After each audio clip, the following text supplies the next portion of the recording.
Hello YouTube, welcome to Is This a Podcast episode 10. Originally, when it came me doing this, like the 10th episode, I thought, yeah, we really got to do something special for it. And then, yesterday I went and had my COVID jab, the first one. And today I feel just awful. So yeah, let's cover the basics here. So at the time of recording, it's just gone 2 minutes past 9 in the evening on the 14th of the 3rd, 2021. In fact, actually, I need to just have a little look at something. Yeah, Happy New Year, YouTube. This is the first upload of the year. It only took me 3 months. The reason it's kind of taken 3 months is because, well, kind of nothing's been going on. It's just, I don't know, lockdown life. we had a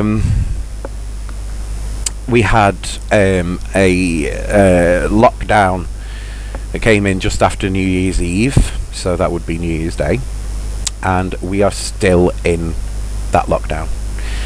They are planning on starting to relax it a little bit, but obviously this time last year, the UK went into its first lockdown, and we came out of that too quick.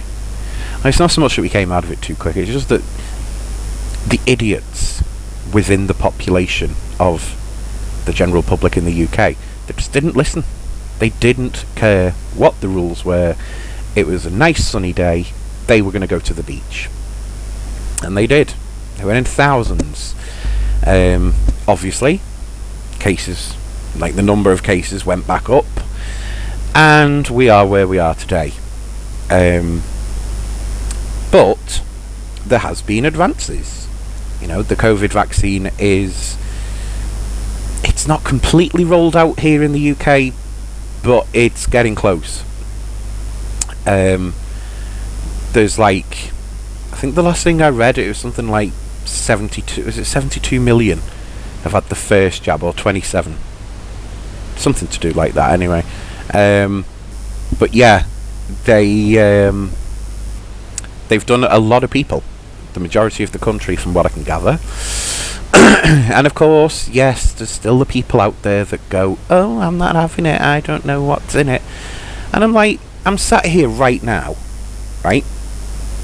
I had the jab yesterday. Let's talk about my experience. Okay, so I got a text on, let's see, what day are we on today? Should be on Sunday, I think. Yes, it is. It's, oh my god, that's the first thing I've known today. So I got a text on Thursday from my general practitioner, the doctors, and it said, we would like you to come in and have your COVID vaccine. So I clicked on the link, and they wanted me in within the next 2 or 3 days, and that was my option. And I was like, oh, right, okay. So I clicked on for Saturday, because Friday I had plans and I wouldn't have been able to get to the centre where they're doing the vaccinations, which actually is my local doctor's surgery anyway. So I picked for the Saturday. I think they were open 12 hours or something like that on Saturday. It's kind of mental. But you're given a 10-minute slot, and yeah, I picked that because on the Saturday there was plans for us to go and do everything. During the day, me and my mum, we were going to go and visit the family grave and all this kind of stuff. But we ended up deciding against it in the end, because it was so cold and so windy. We just said, look, those who we are going there to remember, they're not going to thank you for literally getting out the car, going, oh my god, it's so fucking cold. Oh yeah, look, there's a grave. Right, let's get back in the car. And any flowers that you put down, they're just going to get blown away. So, yeah, it's pointless. Let's just, we'll figure something out for next week. So I was like, right, okay. But obviously I had my appointment at 5 o'clock. So, 20 to 5 comes around. My mum bought a new car, by the way, and it is actually quite a nice car, a Nissan Juke, but I think she said it's a new style inside or something. I don't know, something anyway, something car related. It's got wheels, and that is about the base. That's about actually the most I know about cars. Has it got wheels? Yes. Has it got an engine? Yes. Does the engine work? Yes. Okay, I'll have it. Fuck. Yeah. So, my mum comes to pick me up. We go over to the doctors. I go around to the main entrance from the car park. They do their usual thing of they want to check your temperature. They ask you, I think it's about 7 or 8 questions, and it's all like, have you got a new or continuous cough? And I was like, I've got a smoker's cough. And he was like, yeah, that doesn't count. And there it is. He said about, have you got a temperature? No, because you've just taken the reading. Have you got any COVID symptoms? No. Do you live with anyone that has? No, because I only live with the dogs. So, yeah, they're not showing symptoms. Well, apparently dogs can get COVID. A weird, interesting thing, though, isn't it?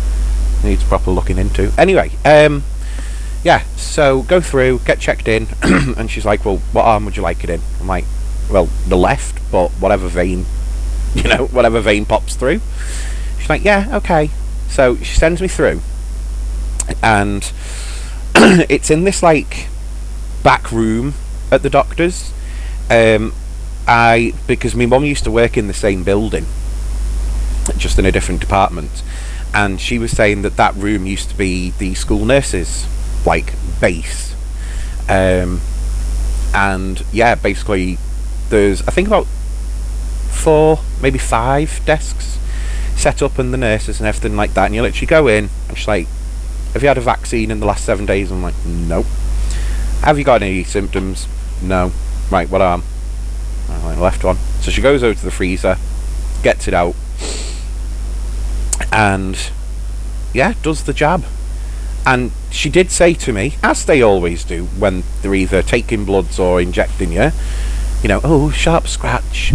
But honest to God, I didn't feel anything. And that is no word of a lie. Like, I can be the biggest wimp when it comes to pain. I'm the worst. But I didn't feel anything. And then I felt it in my arm. I felt like, I don't know how I can describe it. It's like the muscle in my arm. It knew that something had gone in it, but obviously it didn't know what. But it didn't, like, feel cold or anything like that, which I thought, well, considering it's, basically frozen, I thought it would, never mind. Then you go around to this other waiting area. If you don't feel that good after it, because obviously they appreciate, not everyone's a fan of needles, or can just generally stand them, so they have a separate waiting room. If you want to go and sit in there for 10 minutes, go and sit in there. You can have a cup of tea, and yeah, they don't give out lollipops, which I'm quite disappointed about, really. Anyway, I got given my little slip that tells me the batch number. Still not really too sure, like, what the point of that is.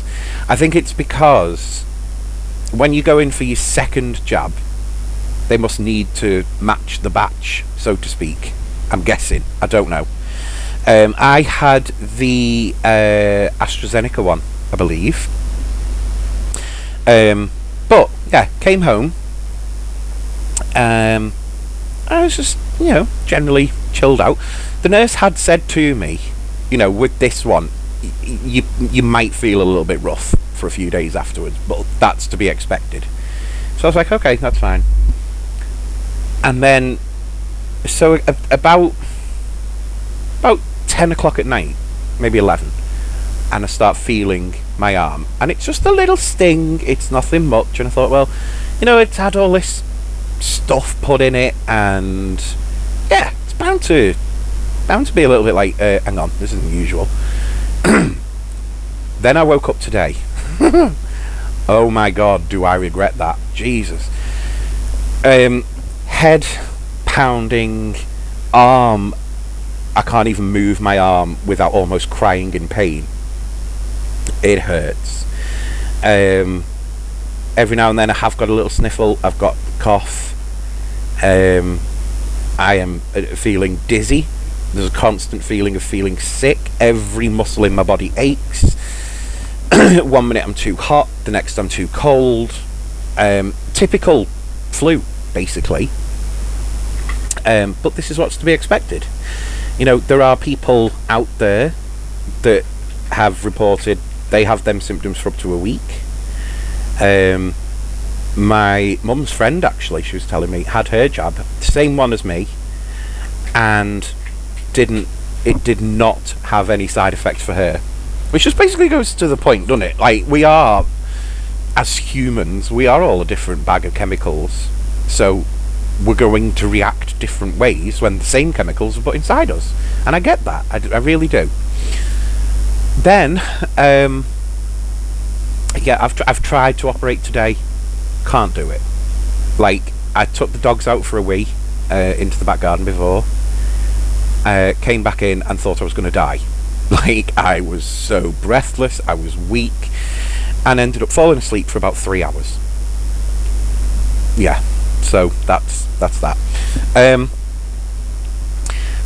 While I am getting some side effects from it, they are the usual ones, they are to be expected, and they are not out of proportion, if that makes sense. Like, I was warned this might happen. It's unfortunate that it has to me, but that's not a reason not to get this jab. And as we go on through this podcast, we're going to talk a little bit about this, because the anti-vaxxer campaign, it kind of started last year when COVID hit the West. And if you guys remember, at first it was all about 5G for mobile phones, and people went around setting fire to mobile phone towers. In fact, in London, anti-vaxxers actually caused an outage of the communication network for the emergency services. That happened because they set fire to a communication tower thinking it had 5G. Massive piece of irony, it didn't. So there you go. Then, of course, it moved on to COVID is fake, which I think we've already debunked on here, probably quite a few times actually, and many people have on different channels. Then we had, what else did we have? Oh, Bill Gates is putting a chip in the vaccines, and that's why they want you to have it, just because apparently. So I've been making jokes on my social media saying, well, I've had I've had the first injection. I might feel a little bit unwell, but at least my 5G and Wi-Fi signals are amazing. Then you've had, it's all about mind control. It's about population control. It's going to kill you, and it's like, oh my god, this is just genuinely exhausting as to how pathetic their actual argument is. So, yeah. The topic came up a couple of weeks ago. Well, no, a couple of months ago maybe. And it was about this thing called a COVID passport. It basically means that certain countries could say, we will only accept you travelling to our country if you've had both doses of COVID and you pass a COVID test. Personally speaking, I agree with that. I think it could certainly help reduce the spread of it. And yeah, it's, I don't know, it's an interesting idea to look into. And as I look over the news at the moment with the headlines, this one is 8 hours ago. British Airways is planning an app-based travel pass. Under the plans, people who've had both jabs will be able to register their status on BA's smartphone app. The airline's chief executive, Sean Doyle, hailed the UK's great progress in tackling the pandemic. Last month, BA owner IAG called for digital health passes to reopen our skies safely.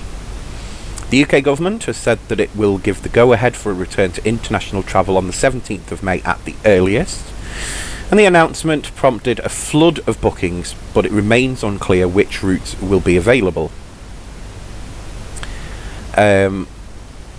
Mr. Doyle has said the UK could be a global leader in reopening international travel. He urged the government to set an example and be ambitious in developing systems, including the use of digital technology to verify the vaccination and test status of passengers. So, yeah, I would agree with that, to be honest with you.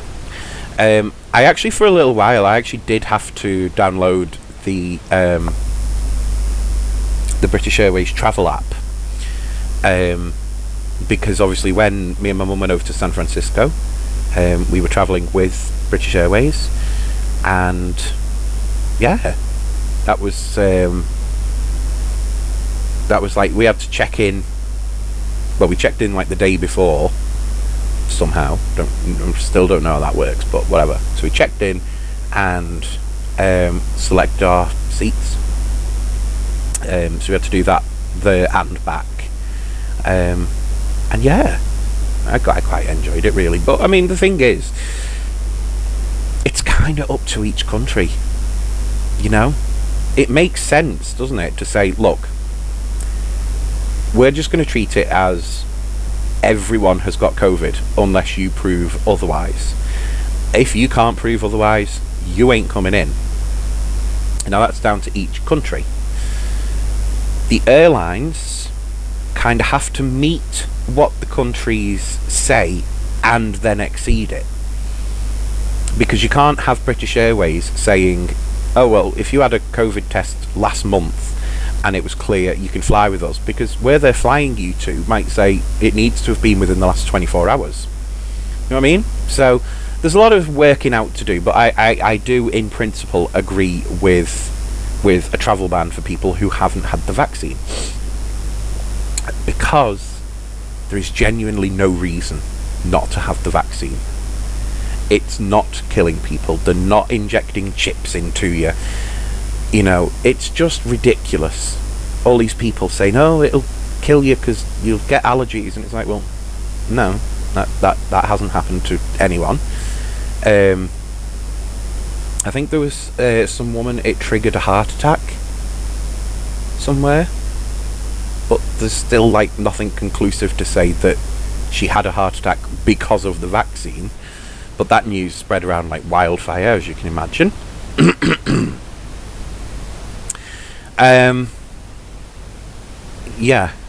So let's have a little look about the other news.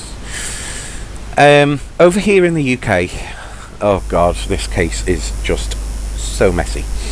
Right, so there was a girl called Sarah Everard. I think I'm pronouncing her name right. Apologies if I'm not, but that's how I know to say it. Only, which is probably wrong, but I don't know. She went missing, and there was quite a bit of a media build-up around her going missing, and you know, the media got involved and they said, look, we want to get this girl found, and it was like quite a nice thing, really. Because for so long, the news had been all about, oh, COVID, oh, the vaccine, oh, this, oh, that. And it was like, it was really depressing. But here came this news story that you could get behind. Literally everyone in the country could get behind. You wanted her found safe and well, alive, and that didn't happen. Remains were found. I think it was earlier this week, actually. But don't quote me on that. However, there is a police officer that has been charged with her murder. Now, it's not only that he was just a police officer. He wasn't just a general police officer. He was, I can't remember the exact name for it, but he had a position within the police where if you are the victim of something, they are your specialists that will look after you, that will help you through, you know, like procedures and legal processes and all that sort of thing. They are like a lifeline when you're going through something like the loss of your daughter. And from what I can gather, he wasn't directly involved in her case, but it is alleged, and I have to be very careful with what I say here, it is alleged that he murdered her. He has been charged with it. Now, legally speaking, he is innocent until proven guilty. But the main interesting bit for me is, how do they know it's him? Because when he was charged, I believe, and I'm not too sure because everything really happened quite quickly, but I don't know her remains at the time that he was charged. I think it was like the day after, and that's when they found the remains. Now, there is other things I can say, because obviously this male does have a past with partners and things like that, and the only thing I can say is what I said to someone the other night, is that if you have had anything to do with him in the past, go to the police. Ironically, go to the police, because they want to put a picture together of him. What kind of character was he? What did he do in his spare time? Was there any signs that something like this was going to happen? You know, that sort of thing. And it really, really helps the investigation. Obviously, unless he worked with someone else, just by coming forward and saying, look, I used to be in a relationship with him, or something like that, you're not going to get yourself into trouble. So yeah, just come forward and talk about it. Anyway, so it gets confirmed that the remains that were found, yeah, it's Sarah Everard, and the nation is kind of in shock. Right, still kind of in shock, because you would expect the police to be the ones upholding the law, not breaking it. And there is this odd perception that police officers will never do anything wrong. But the police are made up of the general public. There are going to be police officers that are racist. They try and vet them out as best they can in the UK, but there are some that are racist. There are some that will use excessive force. There are some that, well, as we now see, will commit murder. And yeah, for the majority of police officers, you're safe, you're fine. But yeah, it's just horrible. So we come to yesterday, and there was an organisation put together called Reclaim Our Streets. Now, Reclaim Our Streets is an organisation, and from what I can gather, they want some kind of change where women are going to feel safer on the streets, walking alone or with friends at night or in day. They want to feel safer. I fully understand that. And take it from me, a man, well, at least what's the last time I checked, we all have moments when we are walking somewhere and you don't feel safe. In all of those times, in my experience, I've been proven wrong. I was safe, or that's the end result. And that is the case for a lot of people, that after you've walked that pathway or whatever, it's like you're proven, oh yeah, I was wrong actually, I was safe. But in that moment, you don't feel safe. And the thing is, these days, we don't have many police as it is. Had we had more police, it might be possible for you to ring up on the non-emergency number, or if there is someone actually following you, obviously ring the emergency services on the main number. But it might have just been a little bit of company on the phone, just to help you sort of feel relaxed a little bit. You've got a reassuring voice. You know, they might send an officer to you. It might just be that you talk to someone who sat in a call centre, but they are listening. If anything happens, they can send officers straight away. Do you know what I mean? But the government here, as is very, very typical of them, they have cut the police back to a point where the police can't handle most of the work that comes to them now. And that's no exaggeration. And I am not criticising the officers. They work around the clock very hard. I understand that they are in very, very challenging times at the minute.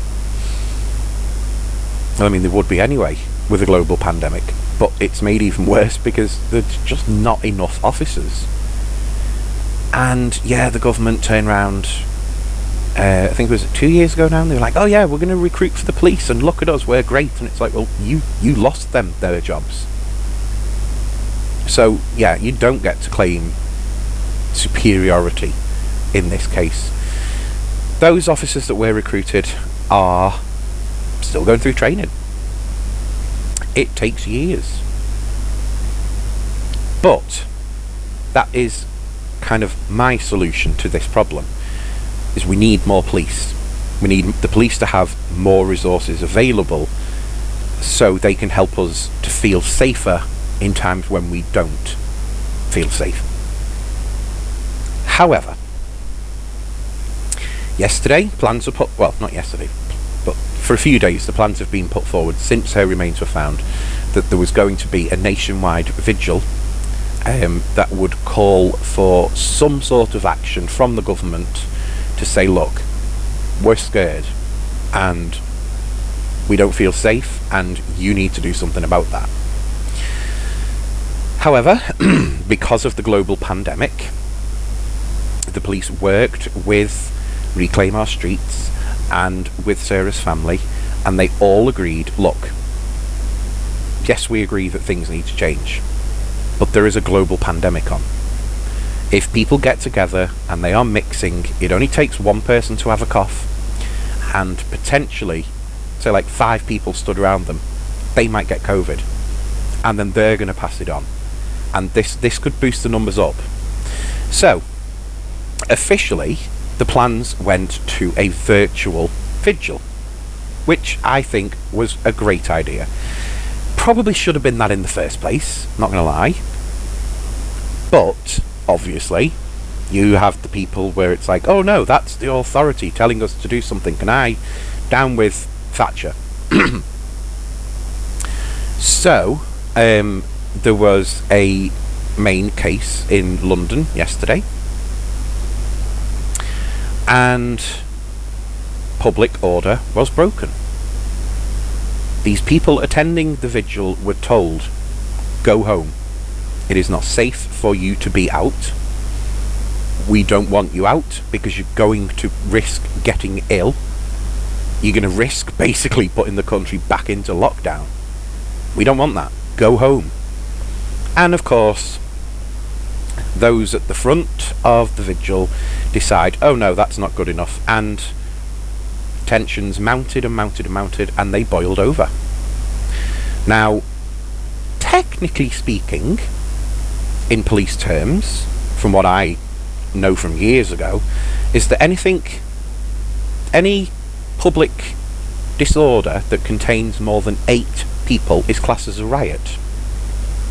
It's not usually referred to as a riot, it's just like, a brawl or mass public disorder, something like that. But that is actually legally classed as a riot. And the police have now been criticised because they arrested people, no questions asked. If you were resisting arrest, more police would pile on top of you until you were arrested. And it's kind of split the nation a little bit. A lot of the vocal people on social media are saying, oh, the police were too harsh, and the Met police chief, she should resign. I can't remember her name, but it's a fucking fabulous name. Oh, I'm gonna have to look it up. I'm gonna have to look it up because it is such a good name.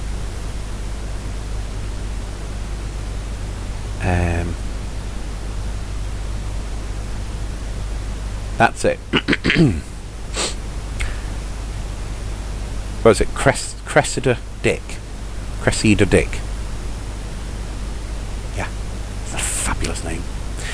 And she said, look, no, I'm not responding. My officers responded well to the situation that they were put in. People were told, stay home.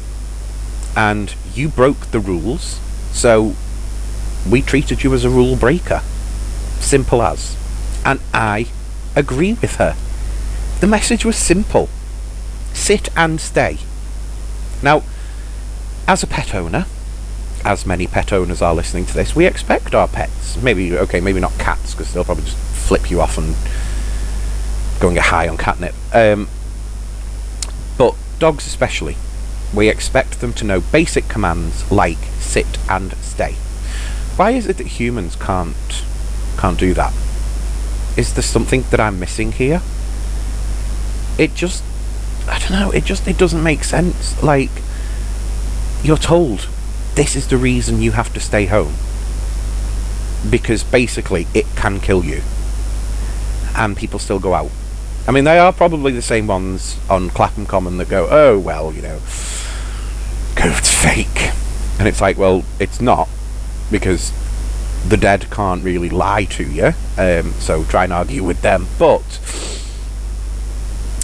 the thing is now is that we are in the situation where the whole meaning behind Reclaim Our Streets is lost.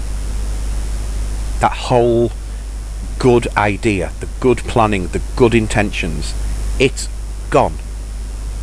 And it is because a few people couldn't follow rules. And it is the few. But they've overshadowed Sarah's case. You've overshadowed it. And that is selfish. It is selfish for you to go and gather en masse when you're told not to, because there is a global pandemic. And yet they still went and did that. That's selfish. It's selfish that you put your own needs first. They're not even needs. They're just wants. I want to cause trouble. And they're causing it.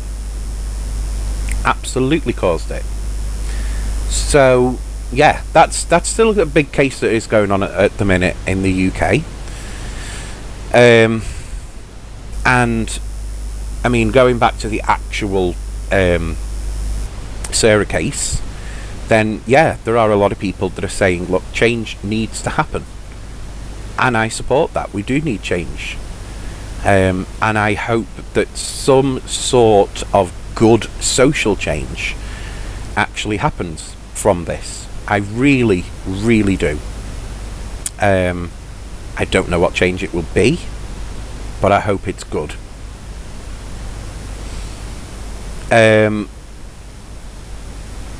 Yes, anyway. There are quite a lot of stories out in the media at the minute I could go into, but I won't, because I feel awful. So yeah, congratulations to me for making it to 10 episodes. I know that this is a shorter one, but I really wish you could feel as bad as I do right now. Oh god. But I do want to thank you for listening on this one. And I hope that you've enjoyed listening to the 10 episodes. If you've been a regular listener. If you haven't, go and listen. And go and sign up to my gift gaff. And hopefully by the time that this is posted, I'm feeling a little bit better.